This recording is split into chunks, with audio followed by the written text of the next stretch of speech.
السلام عليكم ورحمة الله وبركاته أعزائي المشاهدين والمتابعين. أهلا بكم بفيديو جديد. طبعا يا جماعة في البداية قبل ما نبدأ الفيديو ده احنا بنشكرهم على دعمهم المتواصل والتعليقات الجميلة وتعليقاتهم اللي دايما بيكتبوها. لكن النهارده دالي احنا جايبين لهم مفاجأة بفيديو جميل جدا. هنشوف ايه بقى؟ هو فيديو طبعا مختلف عن اللي بنقدمه. هو طبعا معانا طبيب جراح مصري طبعا مصدوم من طريقة طهي المغاربة لأكل السمك بالأخص يعني اسمه الحوت. بس خلي بالك يعني اكل السمك في المغرب مختلف شويه كده، بس لان احنا شفنا قبل كده فيديو لفتاه مصريه لما كانت بتتكلم عن السمك وبتقول لها اجيب لك حوت تاكلي. بتقول حوت ازاي يعني هتجيب لي حوت ازاي ومش عارفه، لان احنا معروف عندنا هنا في مصر ان معروف عندنا اسمه سمك يعني. وخلي بالك كمان يعني ممكن الغريب في الموضوع ان الاكل المغربي نفسه اصلا جميل. لا الاكل المغربي ماشي، ولهم حاجات معينه كده بيعملوها زي التوابل والحاجات دي بتاعتهم في الاكل مختلفه شويه. فلما تيجي تشوف دكتور بينزل طبعا في المغرب ولما بيشوفهم بقى وهم بيجهزوا السمك علشان الاكل بيستعجب قوي من الطريقه دي وطبعا ده ما بيبقاش مصدق ان الاكل دوت هيبقى جميل للدرجه ان هي هتعجبه. اكيد يا باسم. فلما بيدخل بقى ياكل ويشوف الاكل بقى ما بيصدقش. مصدوم من طريقه الطهي بتاع السمك وكده. طبعا يا باسم انت عارف ان المغرب يعني بسم الله ما شاء الله يعني عندهم طنجه، عندهم كم مدينه كده. والمصريين اكيلي بيحبوا السمك. فطبعا يا جماعه احنا هندخل مع بعض نتابع الفيديو، بس ما تنسوش تدعمونا باللايك واشتراك في القناه، ويلا بينا نشاهد الفيديو.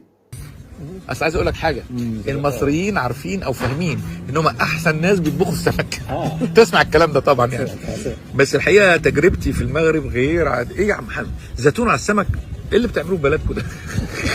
السمكه اتهانت كده الحقيقه. السمكه لا يعني السمكه فيها زيتون. ايه اللي بتعملوه ده؟ بص انا اقول لك، احنا اكله السمك في اسكندريه عندنا رائعه، بس عمرنا ما بنتقدمه متقشر كده. انا لسه في اغادير وانا معاكم اسامه شوقي. عايزكم تعيشوا معايا كل حاجه حلوه بشوفها هنا.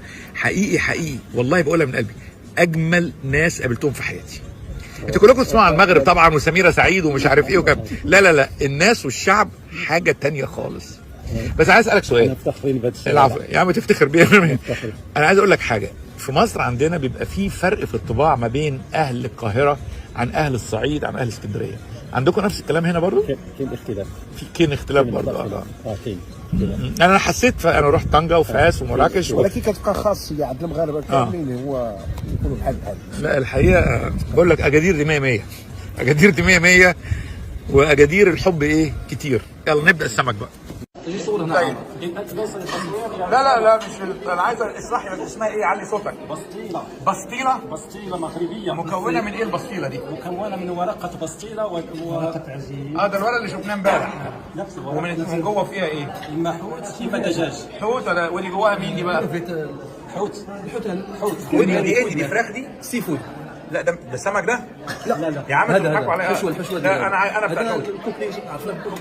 دجاج صغير. ده كتكوت. يعني تاكلها واحده على بعضها. طيب والزيتون بتاعكم ده مشهور حلو قوي. انت هتاخدي البصيله تاكليها ازاي بقى؟ تفتحيها تقطعيها بالنص؟ هي احسن حاجه تتاكل بالايد ماشي. والبصيله دي كلها حوت برضه ولا ايه؟ ايه البصله دي؟ بصله الدجاج. بص بقى اديني بسطلتين عشان خاطر اجربهم. واحنا في اغادير في المغرب الجميله. انا هنا في مكان حلو جدا في مدينه اغادير. احنا عندنا اغنيه في مصر بتقول ايه اليوم الحلو ده؟ ايه الناس الحلوه دي؟ سمعت الاغنيه دي ولا لا؟ ما سمعتهاش. بس الحمد لله. ازاي بقى انتوا تعرفوا عبد الحليم وام كلثوم وكل حاجه؟ الاغنيه بتقول ايه اليوم الحلو ده؟ ايه الناس الحلوه دي؟ فانا الحقيقه سعيد ان انا اتعرف بيك واتشرف بيك وشايف كميه الحقيقه فن يعني على المستوى الفني رائع. دايما الحاجات السياحيه تلاقي الفينش بتاعها مش حلو.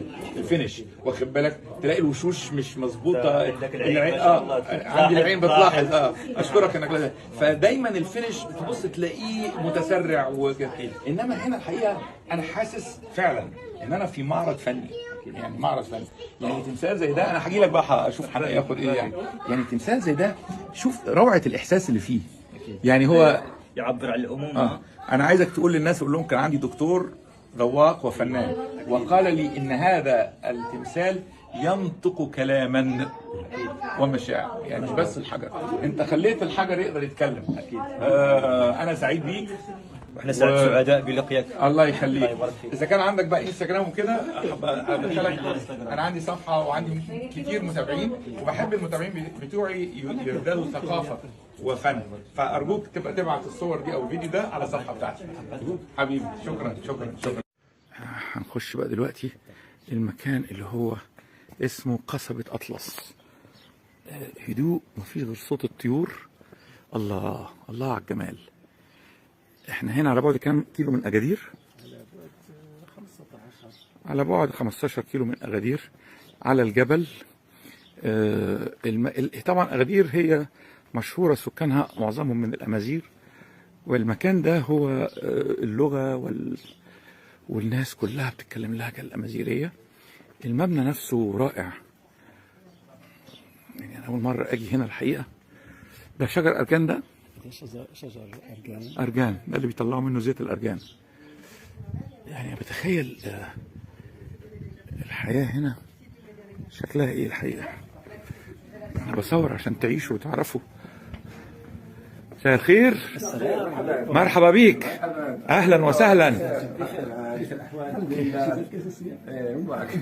ازيك يا مبارك؟ مرحبا. مبارك اللي شفتك. انا اسمي اسامه شوقي من القاهره، مرحبا. وانا منبهر بالمكان. مرحبا باهل مصر. الله يخليك. ام الدنيا وانتوا ابو الدنيا. قول لي المكان ده اسمه ايه بقى؟ أطلس كسبة. قصبة ده اسم ايكولوجي. أطلس كسبة. وبقاله كم سنه المكان؟ قبل نوفمبر 2000 يعني 2006. يعني حوالي 20 سنه.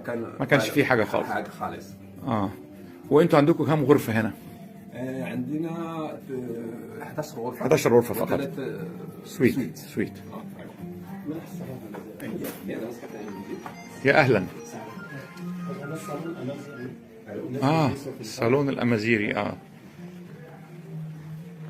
يا اخي مش عارف، انا طبعا بصور، اللي بيتفرجوا على الصوره شايفين الكلام ده، لكن الاحساس نفسه مش قادر انقله لكم.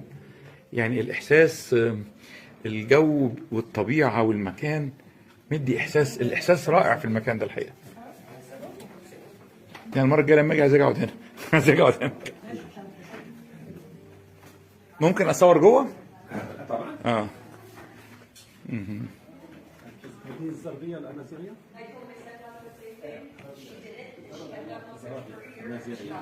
دي الغرف بقى مش كده؟ عندنا 2 غرف.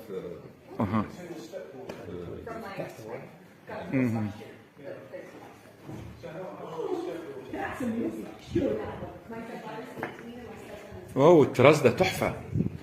كل دي بقى يعني حاجات من الثقافه الامازيغيه القديمه. يعني ده قفل الباب مثلا. هذا ساروت. مفتاح. ده الساروت مفتاح. ايوه القفله. ده خشب. ده كان عندنا زيه في مصر زمان ده. ايوه. بتقولوا عليه ايه ده؟ بتسميه ايه؟ لمبه. هو لمبه فعلا، لمبه. هذا يعني اللغه القديمه دي. العربيه. الخشب. وهنا كونتراز. يعني كونتراز. عقدة بيع وشراء. يعني دي عقود على الخشب. ايوه. اللي بقى اصور بقى ايه التراث ده، عشان كل المصريين هيقولوا عايزين نيجي هنا. تحفه تحفه تحفه. وده شجر الارجان مش كده؟ ده شجر زيتون. يعني الارجان هو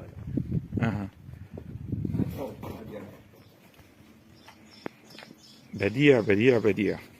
الحقيقه الصوره والفيديو ما بينقلش الاحساس والروعه بتاع المكان.